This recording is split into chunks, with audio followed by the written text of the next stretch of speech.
hopeful. We leave, and I walk with her down the street to her apartment on Ossipee. We hug at the entrance, a little longer and a little tighter than usual. We'll be hanging out again before I leave. You're not rid of me yet. She lets go. Was it ever going to happen between us? And there it is. Low enough that I can pretend I haven't heard, but my face has already given me away. I want you to come up, she says. I don't think that's smart. You don't want to? I do, but I'm a grown woman, she chides. I let her pull me up the stairs. We have another drink and then make love on the couch. It is urgent and without grace. Afterward, we lie together, our limbs tangled, my head resting between her breasts. As we lie there, I listen to her breathing, her heartbeat, the soft human noises of her stomach. I run my fingers down her arm as she strokes the top of my head, her fingertips gently moving with the grain of my fade. You should have told me sooner, she says. I know. I'm sorry, I say. No, you're not. I don't try to defend myself. At some point, I fall asleep on top of her. When I wake up, I am still on the couch, my body stretched under a soft quilt.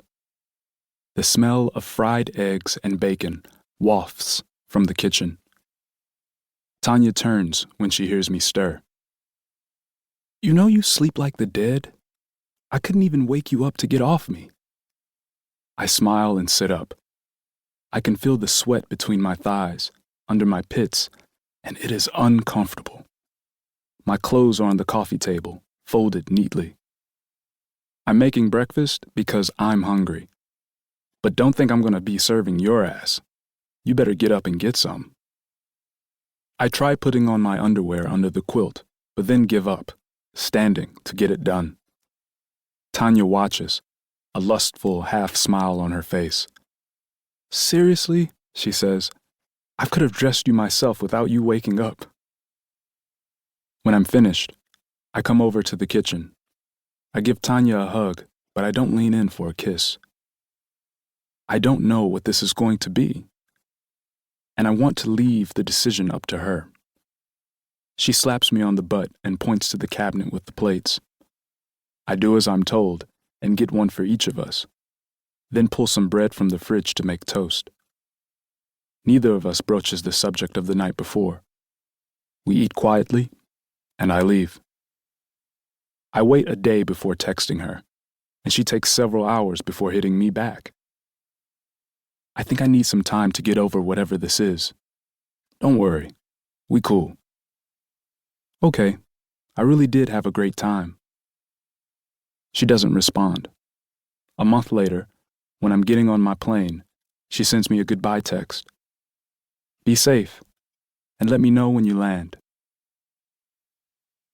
I replay that morning with Tanya in my mind as I go through TSA, thinking, if things had gone differently, if we'd been straight with each other sooner, would it have been different between us? I was going home no matter what, so it is a useless exercise. I am tired of visiting St. Thomas only in my dreams. On the airplane, I sleep like the dead. Chapter 2. I was in my 20s when I read The Unbearable Lightness of Being for the first time. I found it among Corey's things, worn and yellowed. On its cover, a bowler hat hovers in mid-air, nothing under it but a dull brick road. For a long time, I felt a personal connection to that image, a hat without a body, an absence. It remains on my bookshelf even after so many years. Don't get me wrong. My love for the book isn't without criticism. This statement in its opening chapter, for example. Putting it negatively, the myth of eternal return states that a life which disappears once and for all, which does not return, is like a shadow, without weight, dead in advance.